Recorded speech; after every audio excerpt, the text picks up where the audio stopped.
Nga cảnh báo nguy cơ rất lớn xung đột leo thang thành chiến tranh hạt nhân.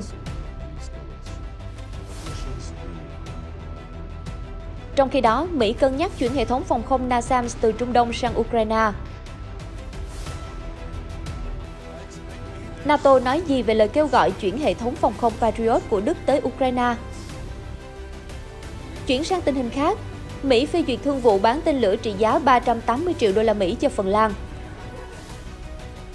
Tổng thống Belarus lo ngại tình hình biên giới rất căng thẳng.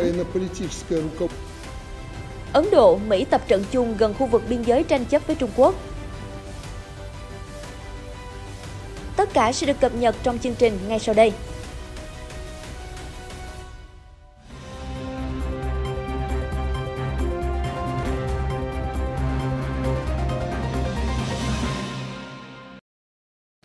Chào mừng quý vị đến với chương trình tin nóng. Thưa quý vị, từ khi xung đột ở Ukraine bùng nổ, nhiều người đã lo ngại về nguy cơ nổ ra giao tranh hạt nhân. Lời cảnh báo tiếp tục được Nga nêu lên hôm 1 tháng 12. Ngoại trưởng Nga Sergei Lavrov cảnh báo rằng bất kỳ cuộc xung đột nào giữa các quốc gia hạt nhân đều có khả năng leo thang thành một cuộc chiến tranh hạt nhân toàn diện và do đó cần phải tránh bằng mọi giá. Hãng tin RT dẫn lời ông Lavrov tuyên bố bất kỳ cuộc chiến tranh nào giữa các cường quốc hạt nhân là không thể chấp nhận được. Ngay cả khi ai đó quyết định khởi động nó bằng các phương tiện thông thường, thì sẽ có nguy cơ rất lớn khiến nó leo thang thành vũ khí hạt nhân. Khi được hỏi về những nỗ lực chung của Moscow và Washington nhằm cắt giảm các vũ khí chiến lược, nhà ngoại giao chỉ ra rằng vào tháng 9 2021, Mỹ đã đóng băng các cuộc đàm phán song phương về việc đạt thỏa thuận hạn chế vũ khí tấn công chiến lược trước khi diễn ra chiến dịch quân sự của Nga ở Ukraine. Không khó để hiểu lý do của họ là gì, ông Lavrov cho hay trong cuộc họp báo hôm 1 tháng 12. Tuy nhiên, ông cũng thừa nhận trách nhiệm của Washington và Moscow với tư cách là hai cường quốc hạt nhân lớn nhất thế giới không thay đổi. Ông đồng thời nhắc lại tuyên bố chung của các nhà lãnh đạo Nga và Mỹ rằng không bên nào giành chiến thắng trong cuộc chiến hạt nhân và do đó nó không được phép bắt đầu. Bộ trưởng Nga nói thêm, Moscow sẵn sàng đưa tuyên bố trên đi xa hơn và nhấn mạnh rằng bất kỳ cuộc xung đột nào giữa các quốc gia hạt nhân là điều không thể chấp nhận được. Lý do vì ngay cả một cuộc xung đột thông thường cũng có nguy cơ rất lớn leo thang thành chiến tranh hạt nhân. Ông Lavrov nhấn mạnh, đó cũng là lý do tại sao chúng tôi theo dõi với sự lo ngại trước những tuyên bố của phương Tây, cáo buộc chúng tôi chuẩn bị cho các hành vi khiêu khích sử dụng vũ khí hủy diệt hàng loạt. Ngoại trưởng Nga cho rằng phương Tây, trong đó có Mỹ, Pháp và Anh đang làm mọi thứ để gia tăng sự tham gia gần như trực tiếp vào cuộc xung đột ở Ukraine.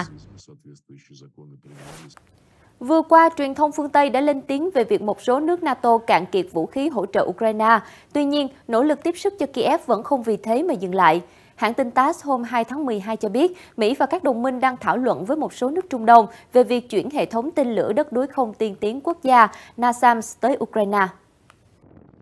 Theo giám đốc điều hành của tập đoàn quốc phòng Raytheon, ông Greg Hayes, có một số hệ thống NASAMS được triển khai trên khắp Trung Đông.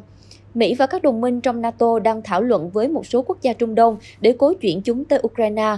Ông Hayes trả lời phỏng vấn tờ Politico ngày 1 tháng 12. Theo hãng tin TASS, mục tiêu của các cuộc thảo luận là gửi các hệ thống phòng không đến Ukraine trong vòng 3 đến 6 tháng tới. Sau đó, Mỹ sẽ bù lại bằng việc chuyển hệ thống mới tới Trung Đông trong vòng 24 tháng tiếp theo. Ông Hayes lưu ý, việc chuyển hệ thống NASAMS từ Trung Đông tới Ukraine sẽ nhanh chóng hơn so với việc sản xuất ở Mỹ rồi mới chuyển cho Kiev.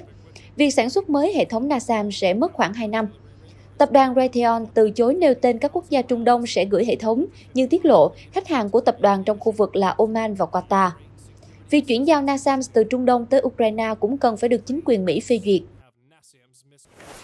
Thưa quý vị, sau vụ tên lửa bay lạc rơi xuống Ba Lan, Đức đã đề nghị cung cấp cho đồng minh hệ thống phòng không Patriot. Tuy nhiên, Warsaw muốn Berlin chuyển các hệ thống này tới Ukraine. Phía ban lãnh đạo NATO hôm 1 tháng 12 đã nêu quan điểm về vụ chuyển giao. Tổng thư ký NATO Jens Stoltenberg hôm 1 tháng 12 cho biết vẫn còn quá sớm để đưa ra kết luận về việc Ba Lan kêu gọi chuyển các hệ thống phòng không Patriot do Đức cung cấp tới Ukraine. Phát biểu trong cuộc họp báo chung với Thủ tướng Đức Olaf Scholz ở Berlin, ông Stoltenberg cho biết, điều quan trọng là phải tách cuộc thảo luận về 3 chiếc Patriot mà Đức đã đề nghị giúp bảo vệ không phận Ba Lan khỏi vấn đề tăng cường phòng không cho Ukraine. Ông nói, tất cả chúng ta đều đồng ý về nhu cầu cấp thiết phải giúp đỡ Ukraine, bao gồm cả các hệ thống phòng không. Người đứng đầu NATO còn nói thêm, việc đảm bảo hoạt động của các hệ thống đã được chuyển giao cũng quan trọng không kém việc cung cấp các hệ thống mới. Theo ông Stoltenberg, cần có đạn dược cho các hệ thống hiện có, cần có phụ tùng thay thế và bảo trì. Trước đó, ngày 30 tháng 11, Ngoại trưởng Ukraine Dmytro Kuleba kêu gọi Đức cung cấp hệ thống phòng không Patriot cho Ukraine ngay khi có thể. Những bình luận của ông Kuleba được đưa ra sau khi Bộ trưởng Quốc phòng Ba Lan Mariusz Blaszczak tuần trước cho biết Berlin nên gửi các hệ thống phòng không tên lửa Patriot trực tiếp tới Ukraine thay vì Ba Lan. Các động thái được đưa ra sau khi một tên lửa bay lạc rơi xuống lãnh thổ Ba Lan, khiến 2 người thiệt mạng. NATO nhận định đây là tên lửa phòng không Ukraine được triển khai để đánh chặn tên lửa Nga, trong khi Kiev bày tỏ nghi ngờ về đánh giá này. Patriot là tên lửa phòng không do Mỹ phát triển và được quân đội nước này biên chế từ năm 1981. Biến thể Patriot PAC-2 có thể bắn trúng mục tiêu cách hơn 96 km và bay cao hơn 32.000 m, theo cơ quan phòng thủ tên lửa Mỹ. Giữa lúc Phần Lan tìm cách gia nhập Liên minh quân sự NATO, Hoa Kỳ tìm cách tăng cường hợp tác quân sự với nước Bắc Âu. Mới đây, đài CNN hôm 2 tháng 12 cho biết chính quyền Tổng thống Joe Biden đã phê duyệt thương vụ bán tên lửa trị giá hàng trăm triệu đô la cho Phần Lan. Chính quyền Tổng thống Joe Biden đã phê duyệt thương vụ bán tên lửa trị giá 380 triệu đô la Mỹ cho Phần Lan. Động thái diễn ra chỉ vài ngày sau khi Washington phê duyệt thương vụ bán vũ khí riêng trị giá 323,3 triệu đô la Mỹ cho quốc gia Bắc Âu này. Đài CNN hôm 2 tháng 12 đưa tin, việc bán vũ khí tiềm năng diễn ra khi Phần Lan, nước có chung đường biên giới với Nga, đang tìm cách gia nhập NATO. Theo một lưu ý từ Bộ Ngoại giao Mỹ, chính quyền đã thông báo với Quốc hội hôm 1 tháng 12 rằng họ đã phê duyệt khả năng bán tên lửa phòng không vác vai Stinger và các thiết bị liên quan. Điều quan trọng đối với lợi ích quốc gia của Mỹ là hỗ trợ Phần Lan phát triển và duy trì khả năng tự vệ mạnh mẽ và sẵn sàng. Đài CNN trích lưu ý của Bộ Ngoại giao Mỹ. Thương vụ sẽ cải thiện khả năng phòng thủ và răn đe của Phần Lan. Nền tảng quan trọng này sẽ tăng cường khả năng phòng thủ trên bộ và trên không ở sườn phía Bắc của châu Âu, hỗ trợ các ưu tiên hàng đầu của Bộ Tư lệnh châu Âu của Mỹ, Bộ Ngoại giao Mỹ nói thêm. Cũng liên quan khu vực châu Âu, theo trang RT, Tổng thống Alexander Lukashenko cho biết các cơ quan an ninh nước này đã ghi nhận sự gia tăng đáng kể các hành động khiêu khích xung quanh khu vực biên giới. Cụ thể, phát biểu tại cuộc họp chính phủ về các vấn đề quốc phòng hôm 1 tháng 12, Tổng thống Belarus nói rằng tình hình xung quanh biên giới Belarus đang rất căng thẳng. Quốc gia này có chung biên giới với các thành viên NATO, bao gồm Ba Lan, Latvia và Litva, cũng như Nga và Ukraine. Ukraine đang tìm cớ để kéo các nước NATO vào cuộc xung đột với Nga, Tổng thống Belarus nói. Bên cạnh đó, nhà lãnh đạo cũng cáo buộc các nước phương Tây tiếp tục tăng cường hiện diện quân sự tại các quốc gia láng giềng của Belarus và gia tăng cường độ huấn luyện chiến đấu ở đây. Tất cả những diễn biến trên đã làm trầm trọng thêm tình hình chính trị quân sự, vốn đã căng thẳng xung quanh đất nước chúng ta và trong khu vực nói chung, Tổng thống Belarus cảnh báo. Cho đến nay, chúng ta có đủ khả năng để ngăn chặn nguy cơ đối phương sử dụng lực lượng quân sự chống lại Belarus. Tổng thống Lukashenko nói, đồng thời cho biết rằng Belarus vẫn giữ thái độ cảnh giác để không bị bất ngờ trước các hành động gây hấn được chuẩn bị nhằm vào quốc gia này. Belarus, một đồng minh của Nga, từ lâu đã bày tỏ lo ngại về những gì họ coi là mối đe dọa đến từ phương Tây và Ukraine. Quân đội Belarus không tham gia vào cuộc xung đột Ukraine. Minsk nói rằng họ không có ý định gây hấn với nước láng giềng. Tuy nhiên, Belarus đã nhấn mạnh sẵn sàng tự vệ trong trường hợp bị tấn công. Xin được chuyển sang tình hình các khu vực khác. Đài NHK hôm 1 tháng 12 đưa tin Ấn Độ và Mỹ đang tiến hành các cuộc tập trận quân sự chung ở miền Bắc Ấn Độ, gần khu vực biên giới tranh chấp với Trung Quốc. Khoảng 700 binh sĩ Ấn Độ và Mỹ sẽ tham gia cuộc diễn tập. Hai nước tập trận theo kịch bản mô phỏng đánh địch ở vùng rừng núi. Các bên đã thử nhiều chiến thuật chung cho các trận chiến trên địa hình đồi dốc, bao gồm cả việc thực hành mục tiêu bắn đạn thật. Một lữ đoàn trưởng của quân đội Ấn Độ cho biết, quân đội hai nước đã chia sẻ những phương pháp hay nhất nhằm phát triển kỹ năng trên thực địa.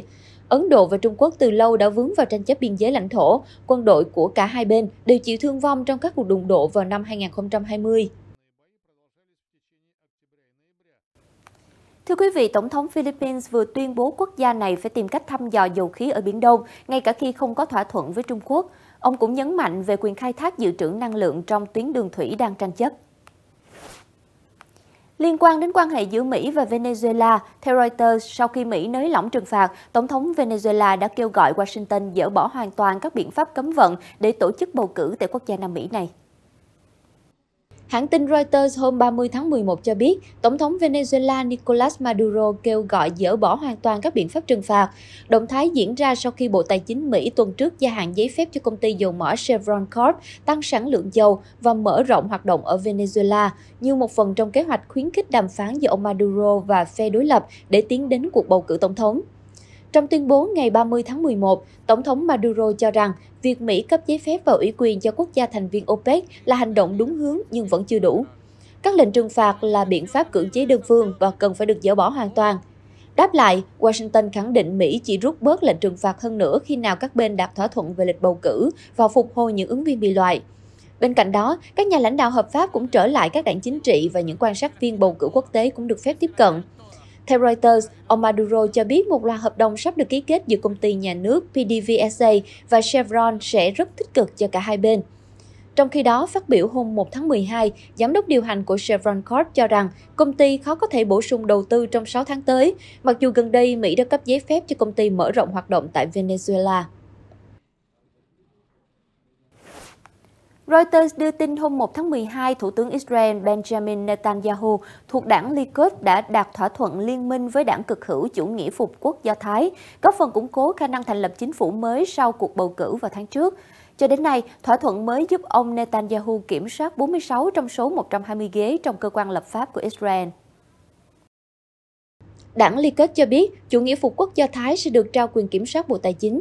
Diễn biến trên sẽ ảnh hưởng mạnh mẽ đến các chính sách ở khu vực tranh chấp tại bờ Tây và hệ thống tư pháp của đất nước. Đài phát thanh quân đội Israel đưa tin, ông Bezalel Smotrich, 42 tuổi, lãnh đạo chủ nghĩa phục quốc Do Thái sẽ tạm thời giữ chức Bộ trưởng Tài chính, sau đó vị trí này sẽ được chuyển cho người khác. Đảng của ông Smotrich chủ trương phản đối tư cách nhà nước độc lập của Palestine, đồng thời ủng hộ mở rộng chủ quyền của Israel sang bờ Tây. Nỗ lực này sẽ tạo cơ hội định cư cho người Do Thái trong khu vực.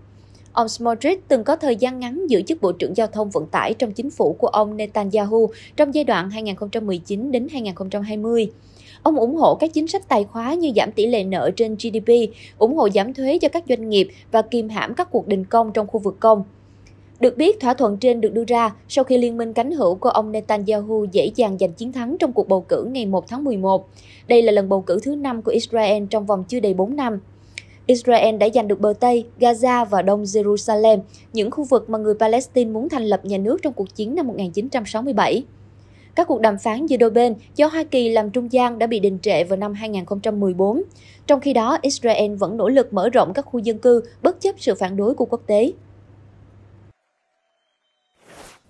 Theo Reuters, Tòa án quốc tế hôm 1 tháng 12 tuyên bố Chile và Bolivia hiện đã đồng ý các điểm tranh chấp trước đây về quyền tiếp cận vùng nước của sông Silala và họ sẽ không cần đưa ra quyết định về các yêu sách của Chile trước tòa án. Theo đó, Tòa án quốc tế xác nhận sông Silala là một tuyến đường thủy quốc tế và được đảm bảo bởi luật pháp quốc tế. Tòa án đồng thời kêu gọi hai nước láng giềng Nam Mỹ hợp tác với nhau về các vấn đề xung quanh dòng sông biên giới, chảy qua một trong những nơi khô hạn nhất trên trái đất. Theo Bộ trưởng Bộ Ngoại giao Bolivia Rogelio Maita, phán quyết này có lợi cho đất nước của ông. Bolivia và Chile đã cắt đứt quan hệ ngoại giao từ nhiều thập kỷ trước do tranh chấp lãnh thổ.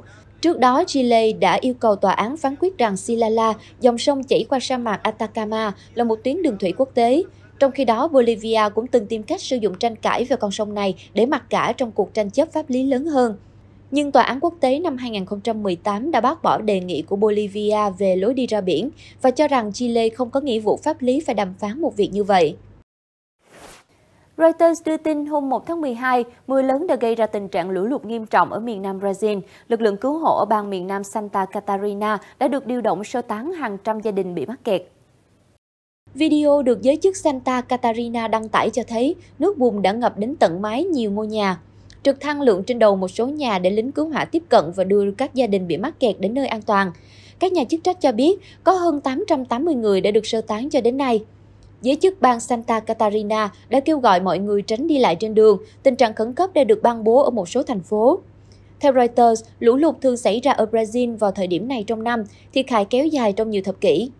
Hồi tháng 2, mưa lớn kéo theo lở đất đã xảy ra ở thị trấn miền núi Petropolis gần thành phố Rio de Janeiro, khiến 94 người thiệt mạng. Thông tin vừa rồi cũng đã khép lại chương trình ngày hôm nay. Rất cảm ơn sự quan tâm theo dõi của quý vị. Xin chào tạm biệt và hẹn gặp lại.